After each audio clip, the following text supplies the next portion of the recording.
देनी है जिसमें एक बहुत बढ़िया वॉल्यूम ब्रेकआउट हुआ है। डायरेक्टर साहब जोड़िए आशीष जी को और उनको दिखाइए सुबेक्स लिमिटेड। अभी आपके सामने यहाँ पर जो वॉल्यूम है वो है लगभग 3,58,00,000 शेयर। आशीष जी बताइए आपको सुबेक्स चार्ट्स पर कैसा लगता है?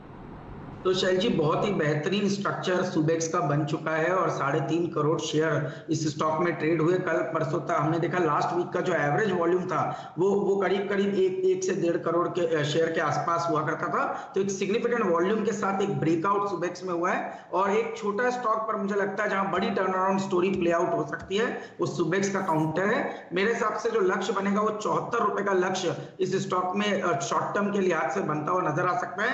62 के स्टॉप लॉस के साथ यहाँ पे एक लॉन्ग ट्रेड लेना चाहिए। स्ट्रक्चर काफी प्रॉमिसिंग है, मुझे लगता है 74 शॉर्ट टर्म लक्ष्य हो सकते हैं, पर जिस तरह से स्ट्रक्चर पैन आउट हो रहा है उसको देखते हुए मुझे लगता है आने वाले दिनों में 85-90 की जगह भी सुबेक्स के स्टॉक में बनती हुई नजर आ सकती है।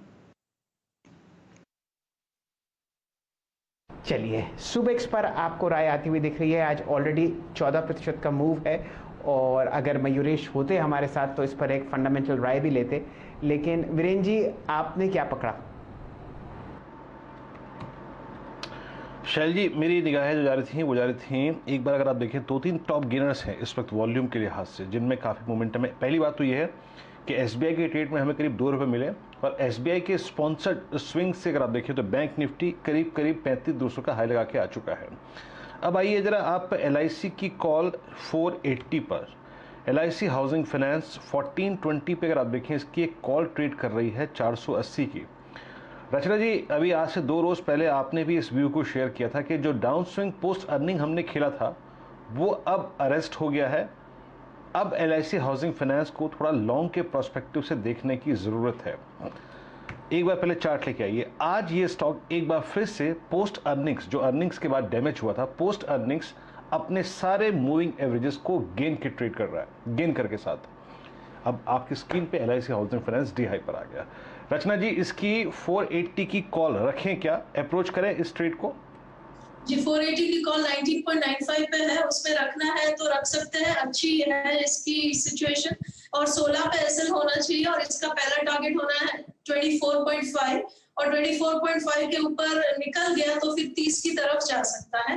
एंड ये सही बात है, इसमें पोजीशन हमने पहले भी बात करी थी, वो शुरू अब हो गया है। जी हाँ, तो एलआईसी हाउसिंग फाइनेंस आ गया डे हाई पर और ये कॉल ऑप्शन ट्रेड कर रही है अब 15.50 पे। बातचीत जब मैं कर रहा था तो ये ट्रेड कर रही थी अप्रॉक्सीमेटली अगर देखिए 14.20 और क्लोजिंग तक। याद रखिएगा बीते 10 मिनट में वॉल्यूम्स काफ़ी अच्छे खासे हैं इस स्टॉक में। अगर ये 20 डेमा के ऊपर ट्रेवल करना शुरू कर दे 478 तो अच्छा स्विंग देगा ये। चलिए अब विषय का थोड़ा बदलते हैं। एलआईसी हाउसिंग फाइनेंस की स्ट्राइक की कॉल पे नजर रखिएगा। अब बात करते हैं यतिन से डेली रूम चेक को लेकर कि डेली रूम में एग्जैक्टली क्या हो रहा है और उसके बाद बेहतर से बातचीत करेंगे। लेकिन यतिन से पहले स्टॉक्स पकड़ लेते हैं। यतिन डीलिंग रूम में हो क्या रहा है इस वक्त? डीलर्स किन किन स्टॉक्स को लेकर बुलिश हैं और स्पेशली कोई सेक्टोरियल थीम जिस पर वो काम कर रहे हैं? देखिए वीरेंद्र, यहाँ से जो सेक्टोरल थीम पे डीलर्स काम कर रहे हैं वो है बैंकिंग और रिलायंस। तो ये दो ऐसे मूवर्स हैं जहां से आगे चलते हैं उनको लगता है कि इन चीजों से लीडरशिप आती हुई दिखाई देगी। और बैंकिंग में बखूबी आप लोगों ने ऑलरेडी एसबीआई पे चर्चा की है और डीलिंग रूम्स में भी आज सबसे हॉट बैंकिंग स्टॉक जो है वो है एसबीआई का। यहाँ एक बीटीएसटी ट्रेड लेने की सलाह वो अपने क्लाइंट्स को दे रहे हैं। शायद इसी हफ्ते आपको 8 से 10 रुपए का यानी 3 से 5% का अपसाइड एसबीआई के शेयर में देखने को मिल सकता है, ऐसा उनका कहना है। मोर इंपॉर्टेंटली आज अगर ओपन इंटरेस्ट में देखें तो 8 लाख शेयर्स का एडिशन हुआ है लॉन्ग साइड यानी तेजी की तरफ। तो एसबीआई में खरीदारी की सलाह। और अगर आप एचपीसीएल भी देखें तो कंटिन्यूअस आपको अपने स्क्रीन पे बजिंग होता हुआ दिखाई देगा। लगभग 2% की तेजी वहां देखने को मिल रही है। डे हाई पे स्टॉक कारोबार कर रहा है और यहां भी पोजिशनली डीलिंग रूम्स को लगता है कि 315 से लेकर 320 तक के टारगेट्स आपको देखने को मिलने चाहिए। ओपन इंटरेस्ट में भी लगभग 11 लाख शेयर्स का तेजी की तरफ एडिशन होता हुआ दिखाई दे रहा है जुलाई सीरीज में।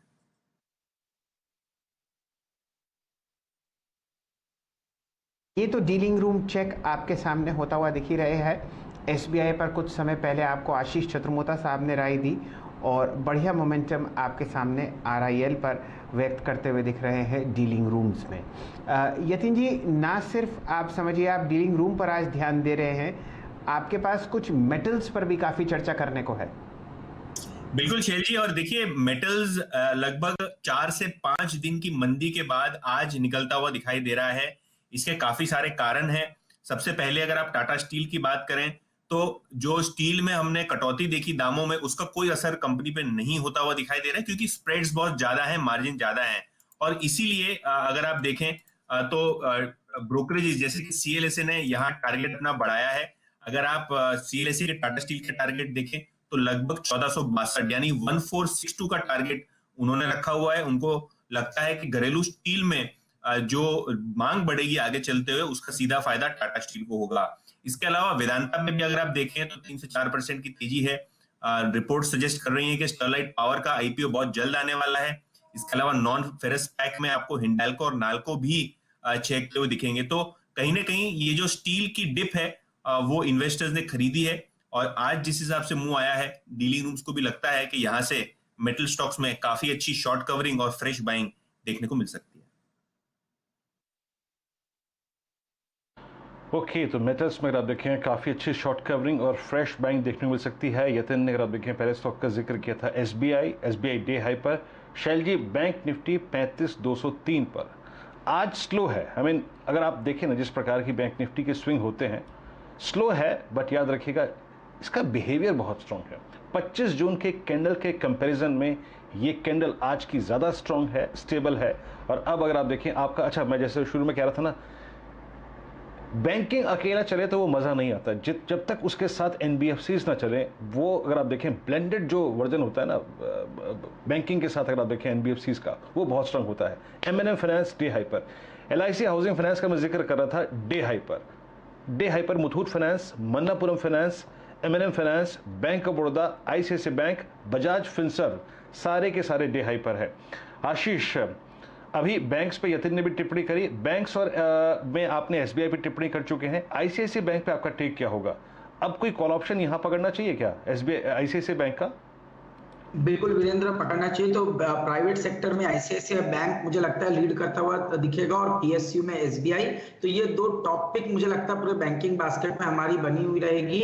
आईसीआईसीआई में मेरा लक्ष्य 675-680 जोन का रहेगा, तो डेफिनेटली 650 की कॉल ऑप्शन पे एक लॉन्ग पोजीशन यहाँ पर ली जा सकती है। करेंटली ये कॉल ऑप्शन करीब करीब ट्रेड कर रही है आपकी 13 रुपए 30 पैसे पे, तो इस पे एक लॉन्ग ट्रेड लेना चाहिए। स्टॉप लॉस लगाना चाहिए 10 रुपए का, और 22 रुपए के लक्ष्य इस 650 की कॉल ऑप्शन में देखने को नजर आ सकते हैं। चलिए, रणनीति आपको एनबीएफसी और बैंकिंग स्पेस पर आती हुई दिख रही है। वीरेंद्र जी, मेरे ख्याल से एक राय तो हमें निफ्टी बैंक पर दोबारा लेनी चाहिए। मैं इसलिए कह रहा हूं क्योंकि अब आपको इसमें एक अच्छा रेंज ब्रेकआउट आता हुआ दिख रहा है, कम से कम इंट्राडे लेवल्स पर। असित जी से जुड़ते हैं। असित जी, आप हर तरीके का सॉफ्टवेयर इस्तेमाल करते हैं और ये पता लगाते हैं कि कौन सा सेक्टर पहले दौड़ने लगेगा। अब बताइए